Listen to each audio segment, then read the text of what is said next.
What's going on, tooth engineers? This is BioMan. And Dr. Rob. And today we're going to talk about the history of tissue engineering and how it relates to tooth engineering.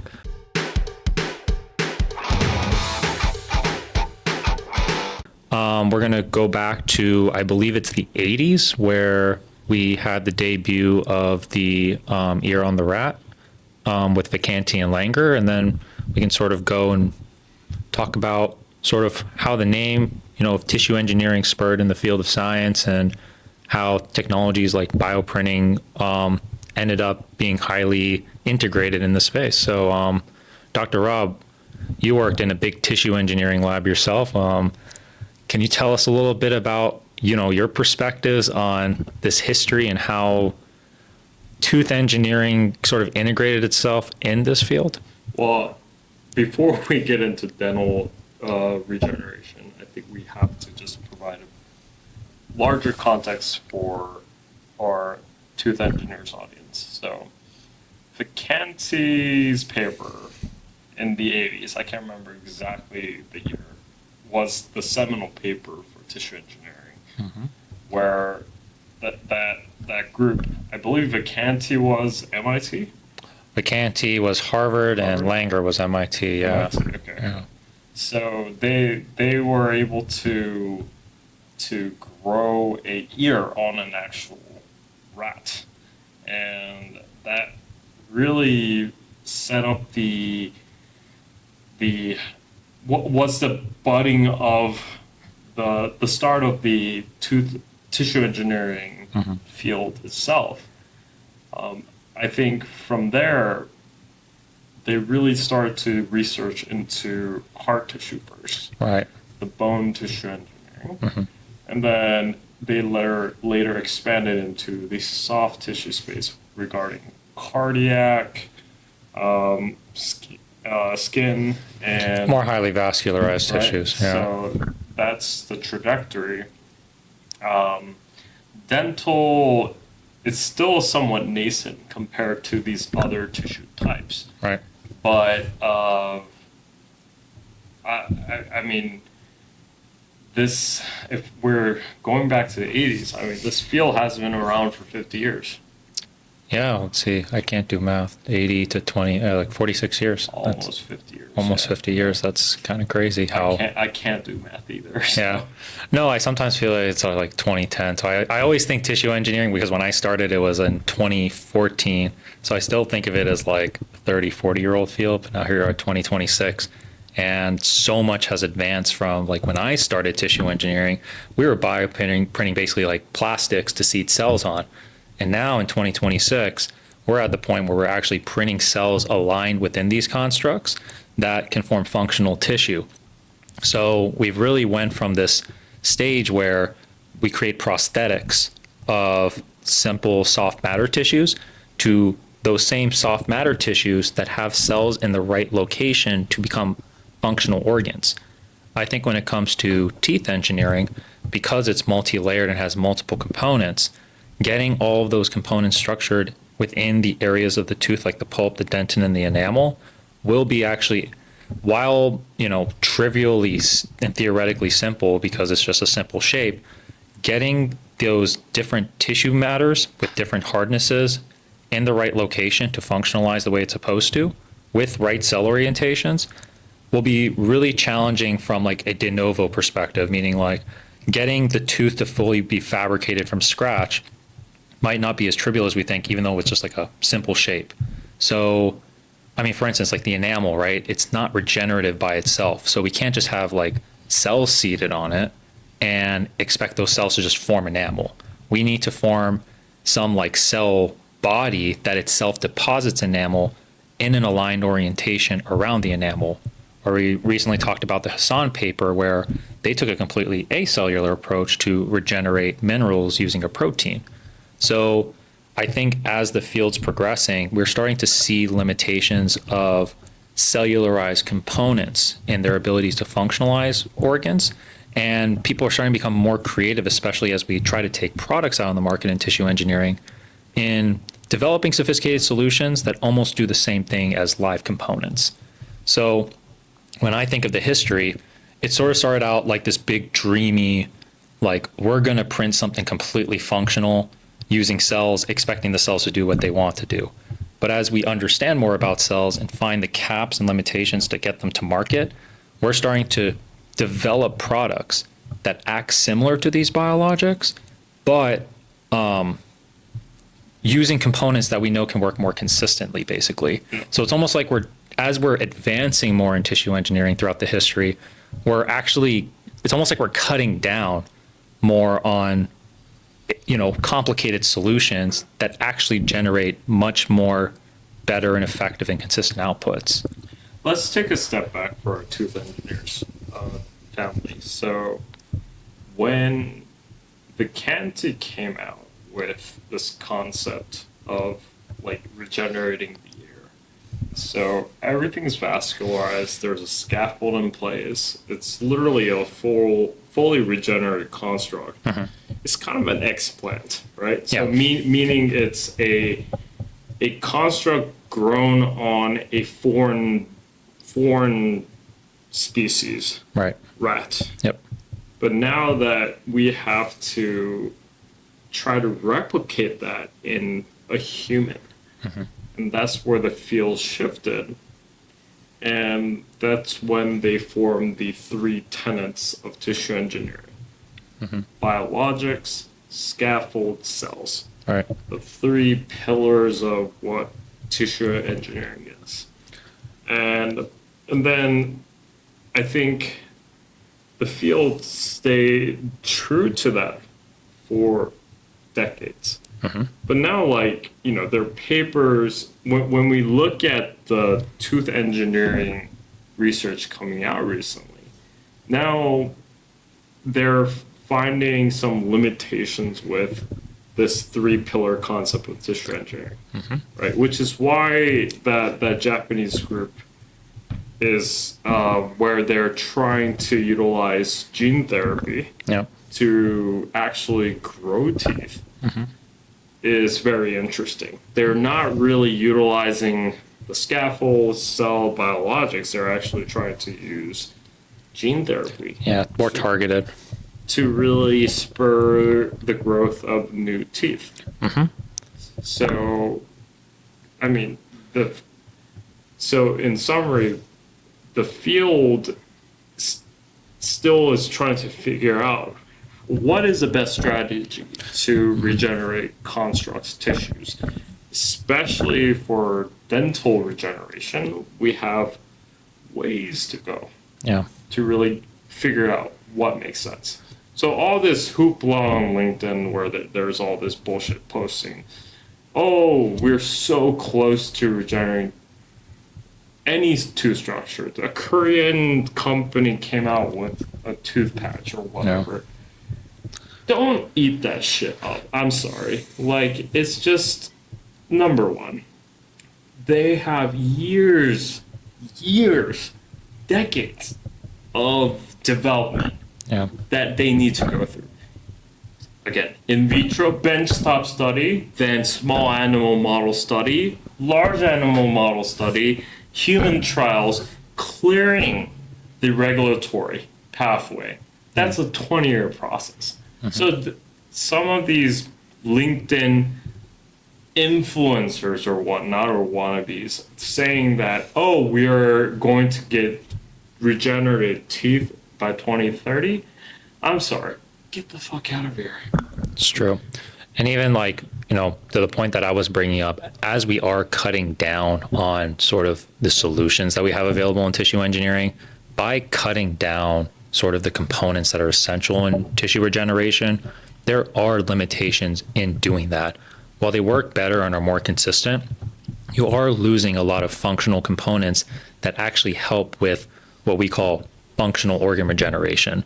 So to Dr. Rob's point, a lot of these articles that say they fully regenerated a tooth, you actually have to read it and recognize that what they define as regeneration isn't regeneration. They're healing and showing components of cells or tissue types that have the potential to regenerate the tooth, but those cells, while they're formed around, say, a tooth or a different structure, are not actually doing what they're eliciting in their function, because they're not oriented in such a way, say, to produce actual functional tissue. Like you can get the cell's presence, but they're not actually depositing, say, the minerals necessary. They're just cells present. Or even for these antibody solutions, they're incredibly targeted. So they might form a component of tooth, but not the entire tooth structure, like the enamel. So this whole claim of like regenerating a tooth, everyone assumes, or even any tissue for that matter, it's like the whole organ is fully functional. It's like, no, maybe a part of it is healed, but the body itself already has some endogenous regenerative capability, especially in teeth, which forms, you know, like your secondary dentin structures, even without any sort of tissue engineering solution. Yeah. So, yeah, I mean, what they claim as regeneration, don't like, basically it's not, you're not forming the whole tooth yet. Even the most forefront solutions that are here out on the field, we're not actually forming a full tooth just yet. We just are able to hit important targeted components that help regenerate tooth, but the clinical output of that isn't a full tooth after use, a full tooth healed after an X-ray. I mean, my issue is not the research that's coming out. It's the sensationalism. Exactly. The sensationalism, yeah. No, like the media, the influencers, the wannabe influencers, the wannabe dental futurist or whatever, yeah. Right? Who don't know crap, yeah, are trying to say we are just around the corner in regenerating teeth. Mm-hmm. It's not the case. There's so much intricacy that it's just we have a lot of work to do. Yeah. And I mean, BioMan and I have we want to we still believe that this regeneration is something that would benefit society. But we are mm-hmm. cognizant of the fact that there's so much work that needs to be done. Mm-hmm. Like, we're not going to sensationalize this field. Like, tissue engineering is hard work. It requires so much understanding of biology and really trying to figure out a implant that is custom to an individual. Yeah, patient specific. Patient specific design. It is such a complicated thing. And to bring this back into just the historical context of how this field is developed, I mean, there were really cool things that happened in the beginning of tissue engineering, like the rat, the ear on a rat, even the small bioprinted heart by the Israeli scientists. But all of these are, well, to a scale or on an animal model, a scale for a small animal or on a different animal model, which can be very infeasible in a human.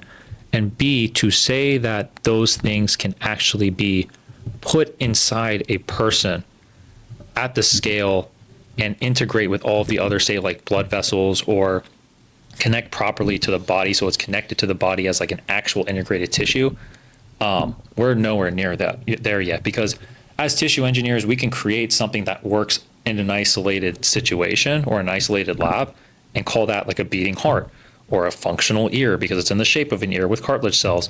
But you have to remember that the surgeons also have to put that in the body to connect with functional parts of the body that allow the ear to, say, hear, or the heart to actually beat.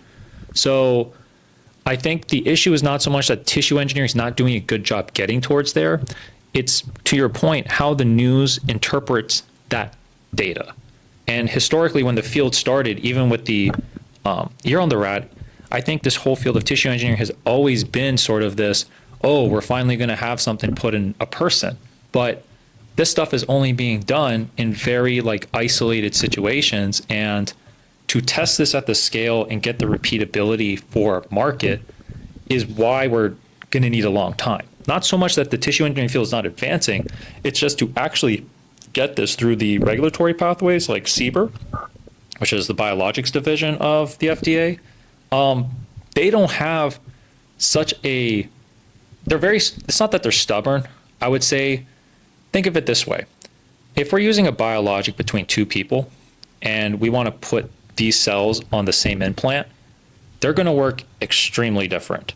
So making some sort of standard pharmaceutical package of a tissue engineered product to give to someone and expect it to work the same across two different patients from cells derived from two other different patients, yeah, we're not at that point yet where we can say we're regenerating organs for everyone.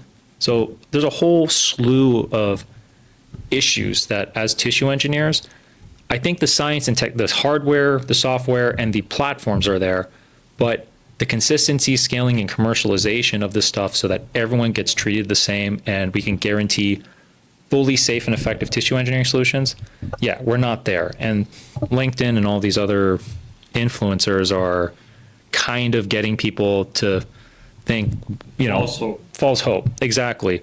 In the field of teeth, that's even, I guess, an even worse case, because in teeth, it might seem trivial to just regenerate bony component, not I want to call it bony, but like dentin components of the mouth and assume it heals. I think that dentin is it's an attractive field to look at to regenerate, but regeneration in terms of forming that primary dentin instead of secondary dentin, we're not even there. And the reason why I bring this up is because the body already forms secondary dentin when it gets injured. And right now, even our tissue engineering solutions right now, they're only able to like slightly outperform endogenous or self-healing dentin. We're not at the point where we're forming brand new dentin just yet. But that's kind of the goal we're trying to get to. So when you understand this context, then you can kind of look at these articles with more discernment. But a lot of people won't. So yeah, no. I feel like this is a good enough soapbox for today. yeah. Tooth engineers fam, I think we went off on a tangent, just ranting about just everything.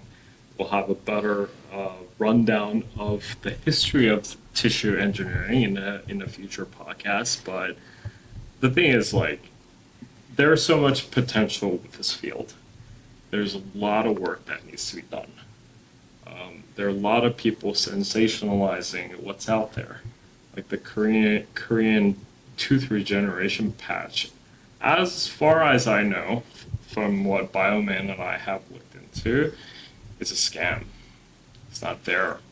The two legitimate regeneration companies from South Korea does dentin regeneration, not enamel patch regeneration that some of these random scammers are sensationalizing. Yeah. So don't believe that. The thing is, regenerating any sort of tissue structure takes a lot of work and time and effort. And a lot of the research that any research group has done has taken years to develop and execute and publish. So we're not bashing those research groups at all. They've done great work. Yeah. They've done they put so much effort in putting the pieces together to really lay the foundations of exploring an avenue where we can ultimately regenerate teeth. Right. What we have a beef with, an issue with, is those who don't have a lack of understanding and are trying to sensationalize it and pretending that we are just around the corner to actually regenerate in the near future, like 2030. Yeah. And I'm sorry, but get the fuck out of here. Like, you guys need to stop sensationalizing this. Provide a realistic picture of what this is, and that's the goal of our channel. We're trying to weed out the bullshit. We're not perfect, but that's our goal. We are trying to parse through what's right, what's wrong in our eyes. You can call us out on the bullshit too. It's like, we're not perfect. You guys can call us out. I don't care. BioMan doesn't care. Bring it. Like, no. It's really like, yeah, bring it. But also, like, no, it's an open discussion. Yeah. We're trying to get to the point where we're trying to regenerate this field, move to a place where we don't need to do restorative dentistry. Yeah. That's the goal. That's what has driven BioMan itself. So at the end of the day, like, we want to start this conversation, try to grow this field to show that, we want to raise awareness that regeneration can be done, but it's a process. That's what this is about. Well, I wouldn't even say that like our conversation deviated from the history, because if you do think about the history of tissue engineering, throughout our time when this field conceived till now, we've always had people sensationalize this field the same way, giving it way more hype about us being just around the corner.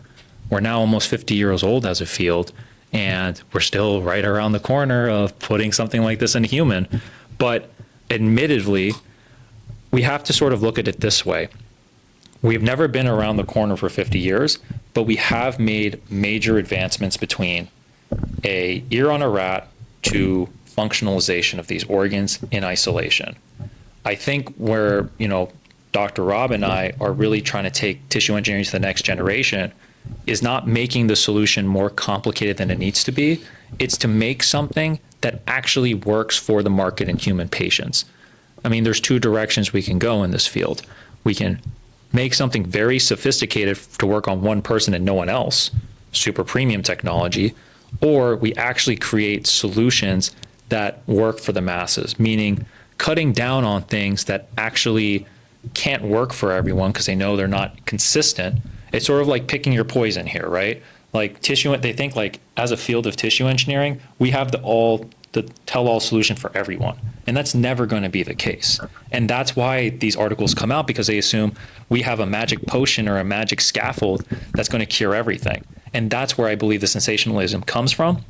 It's not only happened now, I think it's worse now because we're getting better at what we're doing, but it's been happening throughout the history of this field. So in a way, historically speaking, I think this has been an issue throughout time in this field. Ear on the rat, we're going to put new ears to replace hearing. Like, no, we're not. It's just a prosthetic. Oh, we now regenerated like cellular components of the dentin. Now we've regenerated, like sensationalized articles say we've regenerated a whole tooth. Bullshit. Like, no. This miscommunication has been evident throughout time. And it's only going to continue as the field advances in this slow rate that it's supposed to. And these people are just going to be like, well, where's the solutions? Soon they'll realize that this field is going to move very slowly. And to your point, that could cause the field to also not get the funding it's supposed to because it's moving too slow, when the reality is it has to move this slow. So Tooth Engineers fam, we will be your bullshit radar. Yeah, man. Call us out on our bullshit if we're wrong. I mean, that's what this is about. Let's grow this field. Let's advance this field. Let's get away from restorative dentistry to regeneration. Real regeneration. And knowing what regeneration actually means, right? Yeah. Dental regeneration and what aspects. Critical thinking in this field needs to be done, especially with these bullshit articles. Yeah. So. But I think that's enough ranting for today, right, BioMan? Yeah. I would be losing my voice if I were to go any more than that, but I think you kind of took over the soapbox here today. Yeah. But it means a lot for us. But again, until we'll save our other rant sessions for another time. Absolutely.